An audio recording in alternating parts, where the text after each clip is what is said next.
চিত্রনায়িকা বুবলি আবারও আলোচনায়। সম্প্রতি এক বিশেষ অনুষ্ঠানে যোগ দিয়ে তিনি পরিবারের ভবিষ্যৎ নিয়ে বেশ গুরুত্বপূর্ণ মন্তব্য করেছেন।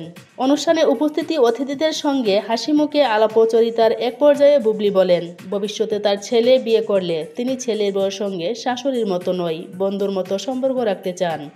সো আমি খুব ফ্রেন্ডলি, আমি অনেক আল্লাহ যদি তৌফিক দান করে, যদি বাঁচিয়ে রাখে সুস্থভাবে আমাদের সবাইকে, অবশ্যই আমি সেই বন্ধু শাশুড়িটাই হব ছেলের বউয়ের জন্য।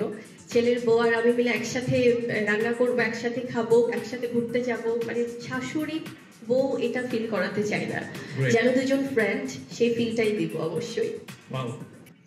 তিনি জানান, ছেলের বউ আসলে তাকে নিজের মেয়ের মতোই দেখে নিতে চান। একসঙ্গে আড্ডা দেওয়া, কোথাও ঘুরতে যাওয়া কিংবা শপিং, সবকিছুতেই বন্ধুত্বপূর্ণ সম্পর্ক বজায় রাখা তার ইচ্ছে।